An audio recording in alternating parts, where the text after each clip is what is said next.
Yo no voy a presentar, bueno, había hecho una presentación con unos videos interesantes, muy cortos, pero quiero partir de una pregunta válida que creo que nos debemos hacer sobre hasta qué punto la ciencia y tecnología tiene hoy que ver con la política pública y dónde nos encontramos cuando hablamos de comunicación pública, ciencia y tecnología y política pública.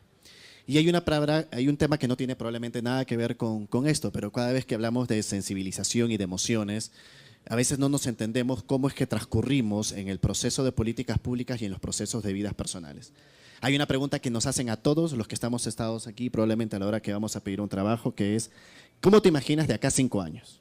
Si yo le dijera que ustedes cierren los ojos en este momento y les preguntara cómo se sienten que ustedes vivirán en 5 años y en 10, probablemente todos pasaremos por un proceso de imaginarnos nosotros un poco más viejos, un poco distintos, con esposa, con hijos, con una profesión, etcétera, pero nos trasladamos y no nos trasladamos con el mundo. Y entonces hoy uno de los participantes señaló que tenemos más de no sé cuántos miles o millones de maestros o estudiantes de maestros. Y la pregunta es ver si acá en 5 años el mundo moderno, con la evolución tecnológica, va a necesitar maestros. Si la evolución, ¿a dónde nos está llevando la evolución tecnológica y cómo estamos caminando como seres humanos, como sociedad y como país en el proceso de evolución tecnológica? ¿Cuántos de acá tenemos menos de 20 años para poder hablar de comunicación interactiva con los jóvenes? ¿Y cómo seguimos haciendo comunicación unidireccional cuando este es un paradigma de hace más de 100 años?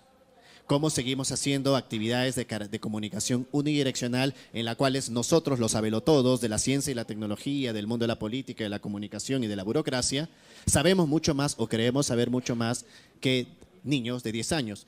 Yo tuve un gran ejemplo en Sinaloa con un niño de 10 años que cuando le pregunté qué piensa sobre la robótica a todos los participantes y si en Sinaloa podríamos adquirir robots para que se encarguen de la seguridad ciudadana, debido a que en algunos países incluso se está debatiendo sobre la posibilidad de que tengan derechos humanos, el auditorio comenzó a rumorear diciendo no, que eso es imposible, que hay que cambiar la ley, la. Y este niño de 10 años levantó la mano, que no estaba invitado, que era el hijo de un alcalde, y dijo, yo les echo agua. Su respuesta causó gracia entre todos, porque por supuesto nuestra mirada era qué bruto, qué niño, qué tonto va con la locura de le va a echar agua. Pero lo que ese niño nos estaba enseñando en el fondo era que con su capacidad muy básica de conocimiento y de información, estaba tomando acción sobre algo que a él no le gusta.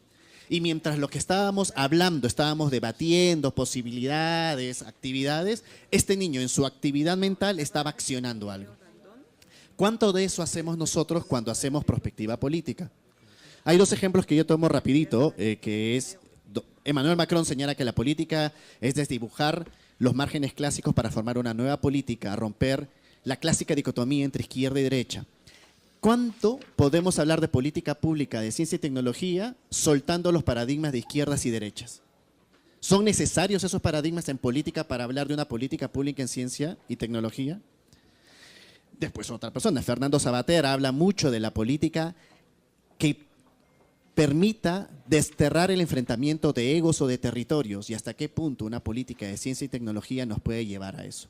La neohumanidad, este concepto que se habla muy a menudo sobre este entendimiento que ya no separa lo digital y lo real, que procura no solo la mejora del cuerpo, sino la expansión de la mente, a partir justamente del concepto transversal de la ciencia y tecnología, que avance a la incertidumbre del futuro, que quite las nostalgias del pasado, que hagan de nosotros un beneficio como sociedad. ¿Cuánto de este pensamiento se está convirtiendo en la línea de base del proceso de política pública? Cuando uno hace un proceso de política pública, comienza a hablar de educación y dice, ok, esto es la educación. Cuando hablamos de ciencia y tecnología, ¿en qué estamos basados? ¿En consumir ciencia y tecnología o en ser productores de ciencia y tecnología para el cambio y para ser partícipes del cambio del proceso de neohumanidad o de nueva humanidad al cual realmente estamos abordando? Porque esto que estamos hablando puede ser simplemente o probablemente termine siendo en decisiones para gastar mejor recursos en consumir o en comprar ciencia y tecnología y no en ser un proceso que camine con el proceso de producción de ciencia y tecnología para el proceso de neohumanidad o de una nueva humanidad a la cual nos estamos acercando. ¿Me queda uno? Entonces, En esa línea yo les vengo a proponer 5 aspectos muy cortos, los voy a adelantar, que creo que pueden funcionar a partir de toda la data que me ha encantado ver de México. Primero, lograr que la elaboración de la política pública en ciencia y tecnología sea transversal. Eso quiere decir que eso tiene que ser una línea que incluya hacienda, salud, a producción, a educación, etcétera. No es al revés. Es todo a partir de estos años es ciencia y tecnología. Lo demás es lo que va arriba de la línea base, pero hoy la ciencia y tecnología es la esencia de la política pública de un gobierno. Generar que el concepto de una humanidad sea esta línea de base sociológica, antropológica de la política pública para desarrollar con aplicación prospectivista. Y para ser prospectivista no podemos mirar hacia atrás. Que la reforma educativa que se viene implementando incluya cambios de paradigma de la propia evolución humana. Y que integremos a adolescentes entre 14 y 20 años en el proceso de diseño, evaluación y diseño de la política pública en ciencia y tecnología. Porque seguimos pensando en nosotros y nosotros tenemos un concepto de esto que le llamamos computadora, de esto que le llamamos celular y los chicos ya no le llaman celular ni teléfono, esto porque va a desaparecer y estamos creando políticas de comunicación y les dejo solamente un punto final, un proyecto que le pueden suceder.